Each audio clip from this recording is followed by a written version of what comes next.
Hi Shimran, how are you? Hi, I'm good. How are you? I'm good. Okay, so first I'll just ask you about the network. Am I Yeah, all audible to you? yeah. Am I? Okay. Yeah, your video is just paused, but now I think, yeah. Uh, okay. Yeah, now it's fine. Hmm. So you can hear me Yeah, and my video is fine? yeah, it's clear. Yeah. Okay. Okay. So hi, how are you? I'm good. How are you doing? I'm good. So how has been your lockdown period? What all have you been doing? It's been full of ups and downs, I think, and with learning a lot of new things, with understanding myself better, I've come across a long way, I feel. Oh, that's nice. Yeah, Okay, so we'll just wait for more people to join and then we'll start. perfect, Okay. perfect. Yeah.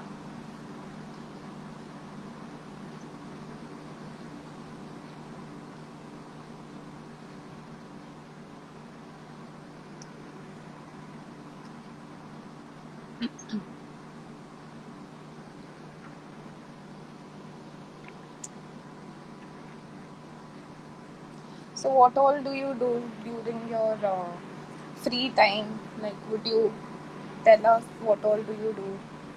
Yeah, so for the past 2 months, I think there was Hmm. this thing on my head to be very productive. But I think Hmm. with time, I've realized that productivity is not just, doing things and like utilizing your time. I think Hmm. it is also the basic things that we do every day. For example, getting up, getting ready, planning Hmm. out a day, all of that is also a part of our productivity, I think. Yes, So of that is course. one thing that I've learned. Oh, that's great because Yeah, I feel you yourself are a very important part of your life and you need to I give agree. that much care to yourself. I So agree. yeah, okay, so we'll begin. So hello everyone and thank you for joining us for the live session today. And so our today's speaker is Miss Shimran Vora. Shimran, would you like to introduce yourself? Yes, of course. So, Yeah. hi everyone. My name is Shimran. I'm a student of psychology, and currently I'm doing my master's in clinical psychology. And the reason why I got into this field of study is to actually empower and spread awareness about mental health, and also to help individuals going through mental health issues to actually help them out in it. Okay, so that's Yeah, great. So, let's start today's session. So, perfect. Shimran would be talking about the stigma which is attached around mental health and, um, mental health and going and seeking therapy. So Shimran, what do you think? What is stigma? Why are people so reluctant to go in for therapy or seek help? Why are they so compelled to talk about it? Okay, first I'll begin by actually telling everyone what mental health is according to me. So, mental health is actually the amalgamation of social, emotional, and psychological well-being in which you are able to recognize your own abilities, you're able to cope with daily life situations, and also you can actively take part and give in to the society or the community, I feel. Now, if we talk about stigma, stigma is basically the way an individual is viewed negatively because of the characteristics or the attributes associated to his or her mental health. Now, the two types of stigmas that we have in mental health are the first is your social or the public stigma, the second is your self perceived stigma. Now, for the self perceived stigma, these are the stigmas which are internalized within us. For example, I don't need to go to therapy, I am fine. Therapy is for the weak minded people, things like that. And public stigma is it is actually embedded in us since childhood, starting from the common aspect, log kya kahenge. It's a very widely accepted notion. Then coming down to, you have such a great life, you have everything that you want in life. What else are you looking out for? Things like that. And also this thing that बच्चों को क्या जरूरत होती है therapy की या counseling की. Kids should not go for all of this. You should try yoga, you should do this or that, do some life changes and it will be fine. Or things like pill shaming is a whole subject to talk about altogether. If you actually start with medication, you'll get addicted to medicine. Or things like they numb your mind. Yeah, if you start with therapy, you'll have to continue it lifelong and you'll be in that loop. So I think these things are coming out because of two things. The first is lack of awareness that we have regarding this subject, because I think psychology in India is still at the baby process and is still booming. And the second is the way media portrays mental health. For example, a lot of TV shows or movies have shown therapy in many very inappropriate ways, I feel. And also in certain movies, they show villains having mental health conditions, which I don't think is very accurate always. Okay. So, how do you feel that this stigma actually impacts our perception about, seeking mental uh, health therapy or maybe counseling? So, how is that impacting us, like the people in general? Okay, so if you're in need of therapy and because of certain stigmas, be it a self perceived stigma or because of a public stigma, you're not able to seek out help. Firstly, there is a lot of reluctance, which could also, and because of this delayed treatment, I feel there could be an increase in your morbidity or mortality rate also. And in terms of the society, people are usually rejected. There is a lot of social rejection that one faces. There is a lot of isolation. For example, there's a decrease in job opportunities for people who are termed mentally ill, which is something we do not say nowadays. We say an individual living with a mental health condition.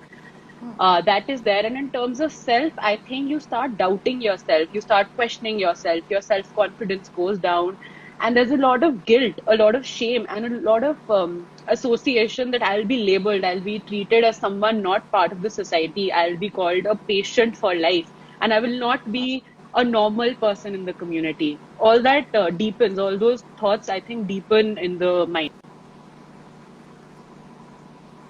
Okay. Hello. Hello. Yeah. Shimran, can you hear me? I'm Yeah, sorry, I there's can. been I some can. I connection can. error. Yeah, and you can see me Yeah. also, right? Yeah. Okay. Uh, yeah. Okay. So uh, now, still, can you hear me? Because I think your voice is breaking. So that's why I can. Am I it's too. audible now? Yeah. Yeah. Now Yeah. you're audible. Yeah. So you were saying. And Yeah. there's this question, what is the correct terminology to address a patient during therapy? So, patient was the terminology used years back. Now we shifted to client. And from client, there is a shift in the term such as an individual who requires mental health services, because also client also has a stigma associated to it. So, I think that answers the question. Yeah. Okay. So, how do you think we, as mental health professional, can help people understand that it's normal to seek help and it's normal to take care of our own mental health and mental well-being? So, how do you feel that we can, remove this stigma from their thinking pattern or maybe from their mindset? Okay, so the first thing would be to actually place enough equality towards mental health as we would to physical health. And as it is widely accepted that, there will be no proper physical health unless and until there is a proper mental health. And just because physical health is a more tangible form of health and more physically visible, of course, I think there is a greater emphasis on it. And for example, if you're having fever, it'll be just so easy for you to go to the doctor. The same way, I think we need to understand that if we're feeling something from inside, it is totally normal to not feel normal and to visit a counselor or a therapist for the same. That is the first thing. The second thing is, which I would want to remind everyone, is that if you're hearing someone out, please, hearing someone out does not is equal to therapy or counseling. You can hear them out, but I think that should be left to the hands of the mental health professionals, and don't try to be counselors or therapists or give advices, I would say. And also, if someone comes up to you and wants to talk to you about something, instead of jumping to the questions such as, are you okay? Or, asking them, why don't you go for therapy? These questions are very pressurizing and makes the person feel that, he or she isn't doing something right. Something is wrong with them. So instead of that, you could offer help in probably certain better ways by asking them, can I help you with something? Is there anything that I can do for you? Would you like to talk about it? Or something, would you want my perspective, or would you rather that I listen to you? As simple as that. And also, there's this thing which I personally believe that there's a lot of sympathy associated around people who are going through mental health issues. I think that shift needs to be from sympathy to empathy. We need to start empathizing with such people instead of saying words like bichara or showing pity towards them. Actually understanding where they are coming from. Empathy basically means stepping in the other person's shoe and understanding their feelings. So I think that is the need.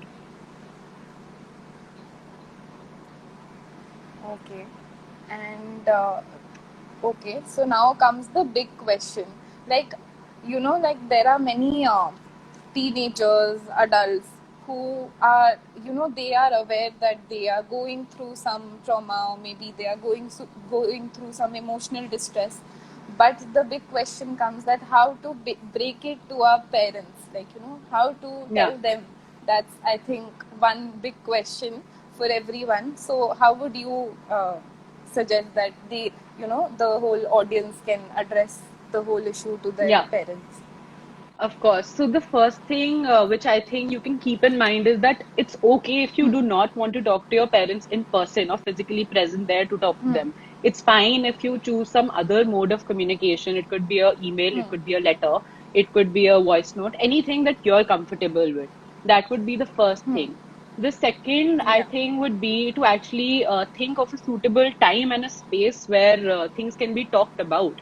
You would not want to jump in and talk to them when they're busy in their lives, or you're busy, or they're not in that space of mind to actually address the issue. Right. And the third, I think, would be that if you're talking to them and if you're not very comfortable, it is okay to actually seek help from a third person who you and your parents, of course, both mutually trust, to actually break the ice. For example, it could be a teacher, a school counselor, or even a friend that both of you trust. The next would be when you're trying to explain to them, be very open about your feelings. Tell them in detail that what are you feeling and why you think you need help, and also understand the school of thought that they are coming from. It might be different from ours, and it is possible that they are not very aware about mental health and mental health issues as much as we are. So that is there. And Okay. also, now comes the big topic about my parents' reaction. The possible reaction which parents could. Hello, am I audible? Hello? Yeah. Yeah, Hmm. you are. Am I Okay, so audible the to you? Yeah. questions which parents might come up Huh. with are first, that you have a roof over your head, you have food to eat, you have clothes to wear, you have everything. You should not be feeling this way. Now, this should not understand that you don't need to start a fight with your parents. You need to make them, instead of fighting or giving Exactly. it back to them, say things like, I agree and I'm really grateful and thankful for all that I have in life. But it's just that I am not able to manage with the situation at my hand right now. And that is why I think I need therapy. And the reason that you said that I shouldn't be feeling this way is a major reason why I think I need help. The second question which might come up is that stress is normal, it's a phase, it'll pass. Even so and so person went through it, see how strong they came out of it. You need to make them understand that, people's journeys are different, and maybe they were able to deal with their issues, but I genuinely want to take this responsibility to be able to manage my own and to find a way to cope through it. And one thing which I've commonly heard, and I've heard it a lot of times, is हमारी परवरिश में कुछ गलत है, our parenting is wrong. We did not give Yes. you so and so resources, or all of that. Hmm. Now, understand that this is a very sensitive thing if parents are saying Hmm. that. And instead Exactly. of just Hmm. crying out, crying is fine that time, I get it, but explain to them that you are grateful and thankful from the bottom of your heart that they've provided you with all these resources, and their parenting is enough. We are not questioning their Hmm. parenting, but it is ourselves, it is our feelings that we're going through and the emotions that we are actually experiencing at stake, and that is why I need a private space to probably talk about things or something like that. Hmm. And also, this is not Uh, a one shot. There are chances you will have to talk to your parents.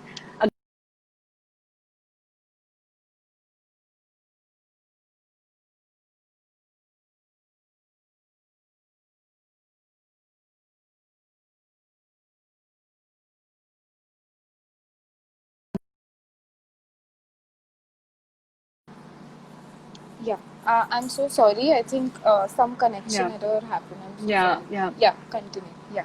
Hmm.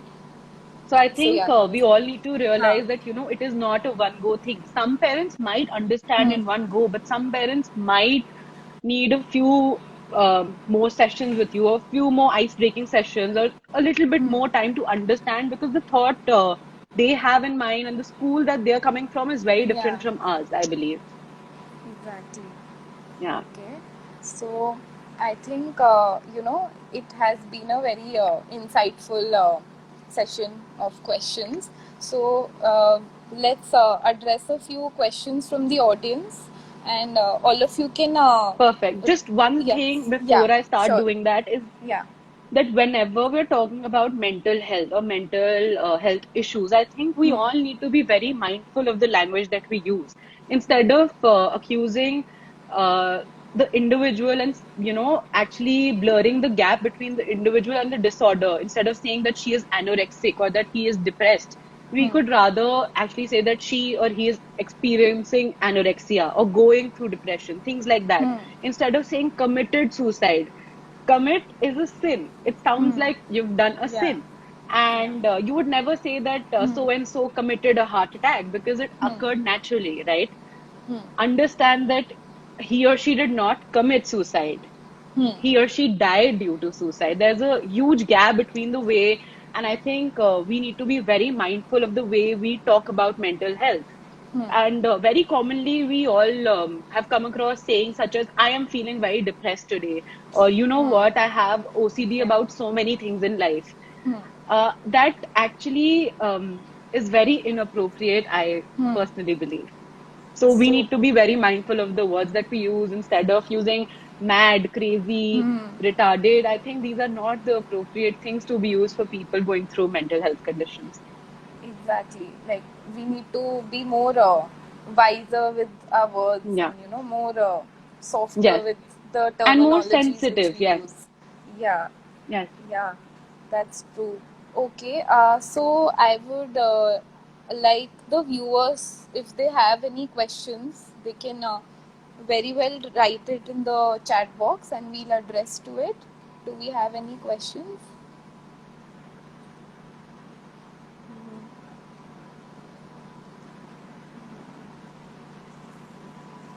Okay.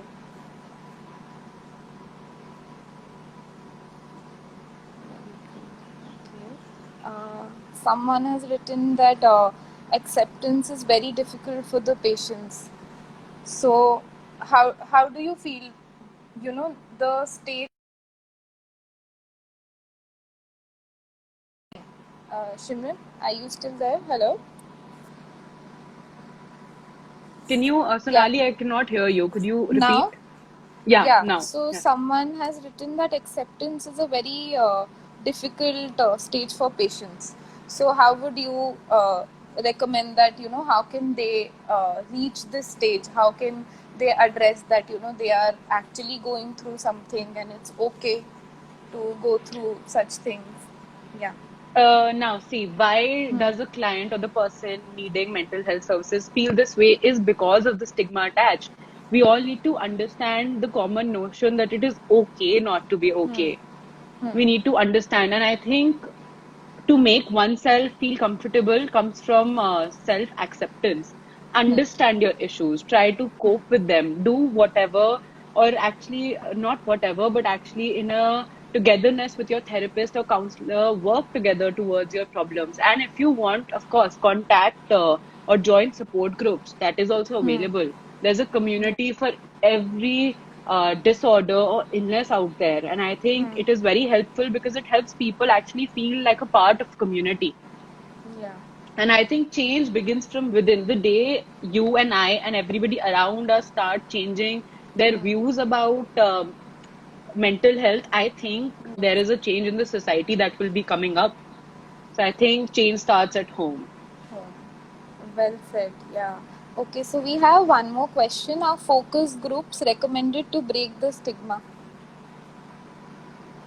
Yes, I personally believe focus groups could actually help break the stigma because there's a lot of discussion that goes on there, Hmm. right? And with so many people involved in that focus group, you get to Hmm. know about a lot of more things which probably you did not know before. And other than just gaining knowledge, you actually gain a wider perspective about things, the way you can see other things. And it is Hmm. completely fine if you are not aware about it. But if you're not aware about it and you're not doing anything about it, that is wrong, I feel. Okay. We have one more question by Aarti. It's how do we know if a person is depressed?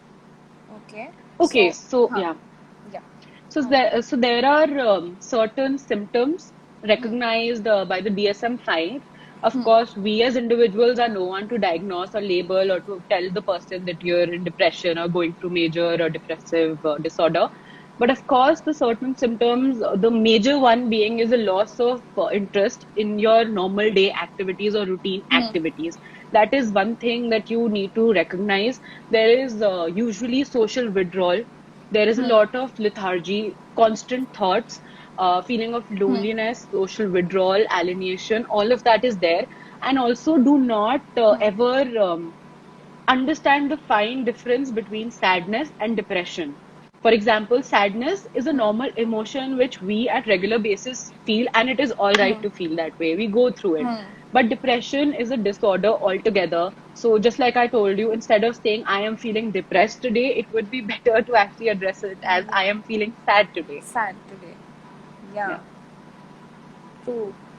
Okay. We have one more question. Mm, Alcoholism is also related to depression. Okay. So I think someone, it's not a question, but I think uh, so they're asking that during depression, do people go through this phase of alcoholism? But I think it's all, very subjective. So do you Yeah, have I any? also believe it Yeah. depends from person to person. Yeah. It could also be that because a person is going through substance abuse, he or she could get into depression. That is also a possibility. And of course, vice Exactly. versa is also true, Hmm. I believe. Exactly. Hmm. Should we push a depressed person to step out of their house if they are reluctant? Okay. No, I don't think so. Hmm. Pushing them, see, if a person has been diagnosed Hmm. as having depression, I Hmm. think it is the best to actually consult with the therapist to actually understand that, what are the things that you can do as a family or as friends to support them rather than jumping into conclusions. This is just like telling them you should do yoga, you should change your Hmm. lifestyle, things like that. You're Hmm. actually pressurizing them and making them feel that, what they are doing is not enough. Hmm. So I don't think you should push someone to do things that they're not okay with. Oh, okay. Uh, we have. How can I encourage a family member to get help? How can you So help encouraging a your loved family one? Yeah. member to get Hmm. help, yeah. Hmm. So explain to them that, these are the things that I have noticed, and Hmm. I am not saying that this might be true or this is Hmm. solely true. These are Hmm. just my observances about the situation that's been going Hmm. on. Yes. And don't jump into things like you should start seeing a therapist. No, that is Hmm. pressurizing them again. Hmm. So instead, you could explain what therapy is, what Hmm. counseling is, what mental health is, what Hmm. importance of mental health is, and Hmm. then ask them, what are your thoughts about this? Would you like to see a therapist one day? What are your thoughts? Would you like to visit one day? Would you need Hmm. my help? Should I assist you with something? Is there anything else I can do? Probably Hmm. these encouraging words are better. And instead of saying, look at this person or that Hmm. person, he or she went for therapy and now is fine, I think that again sort of pushes the person to not feel okay. So Hmm. I don't think we should be doing that. Okay. And it's very, I feel it's very important to, make it very normal that, okay, I'm going through this phase and it's okay to talk to someone who's in this profession and I would just get a better advice. So I feel it's very important for us as individuals to normalize it, to actually tell other people also that whatever you're going through is very normal and I hope that you seek help. So Yeah. that's very important for us to, as mental health professionals, to Yes, exactly. bring Right, this right. thinking forward. So we have one more question. um, Hmm. Suicidal attempts by a person might not be known to family members, then what to do? Okay. Yeah. What to do in regards of the family member, like how to tell them to actually notice the symptoms, or what to do in terms of self, like how you could actually come out of it. Uh, okay, so she's asked us that, for example, if someone I think is going through all these thoughts and has attempted it also, so but the family members aren't aware. So what do you do about it? I think this is her question. So what do you do about As it a then, as a okay, mental health? Yeah. okay, for that, I think you actually educate them about Hmm. what exactly they're going through Hmm. and why they're going through it, and you explain it. And I think there is no harm. I think one should not hide proper information from their clients or the Hmm. individuals. I believe they should have the right to information. You should tell Yes. them exactly why they're facing what they're facing. And there are so many individuals that we've come across as Hmm. well who've told us that, my parents do not know about it and we do not wish to share about it. But whenever mental health practitioners start with therapy, they make you sign a form. If Hmm. there are chances of your suicidal tendencies or anything like that, Hmm. it is very well assigned in that paper that your Hmm. parents or your Yes. your primary emergency Hmm. contact could be informed about it, because you are putting your life at risk. And I think it is our responsibility to Yeah. actually stop that, I believe. So that is signed first. And also, information is remained confidential always, but there is a certain clause that if you're at risk, your Hmm. emergency contact might be informed. Okay. Okay. So we'll just have one last question. Yeah. And what if my circumstances are causing a portion of my emotional pain? Okay. So his question is that what if one of the situation is the cause for my emotional pain? Okay. Yeah. So what should he or she do? Yeah. So this is their question. The first thing is that it is fine to feel that way. Understand that if you're feeling sad about something which people might even stupid consider very stupid, or something very small, it is Hmm. okay if you're feeling that way. Everybody is very different, and the way we perceive things in life is very different. What has Hmm. impacted me might not have impacted you equally. Use. Hmm. For example, if I take this lockdown only, it has impacted all of us in very different ways. Hmm. Right. So Yeah. first thing is address the issue that it's fine to feel this way. The second is you understand or you question yourself, how would you like to progress about it? Do you have the Hmm. accurate resources? Do you have the capabilities to cope with it? If yes, Hmm. then go about it. If not, then yes, I think there is a need or a desire to contact a mental health professional, and that is, I think, perfectly fine. Okay. So, yeah. Okay. So, thank you so much, Shimran. It has really been a Thank very you. informative and enlightening session, and I really hope that our viewers also benefited from it. And all of you can always message us. You can always visit our site, and we are a team of mental health professionals. And you can always call us up, and we have our number on the site. And Shimran and I are also working with my tutorials, so we always be available for you for your help. So you can always contact us through our website. I'll just type it down here. It's www.mytutorials.co. And one thing which I would want for the viewers Yeah. to take away from this session is to keep the notion in mind that it is okay not to be okay. It is completely fine. The way you have fever, you go to a doctor, it is Hmm. completely fine if you're feeling distressed and you go to a mental health professional. Yeah, well said. Because, during this whole pandemic situation, I think we all are going through something, and it's very important to address all of our issues and not put it Yeah, behind.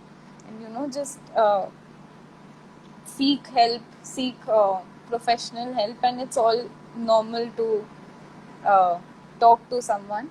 So yes. I really thank you, Shimran, for joining us Thank you today. so much for having me. Yeah, it's been a really great session, and I hope everyone has benefited from it. So, thank you so much for joining, and thank you all the viewers for all your responses, and thank you all of us for joining us today. Thank you. Thank you, Thank everyone, and thank you, Sonali, for having Yeah, me. Thank thank you. you. Have a great weekend, everyone. Thank you. Thank you.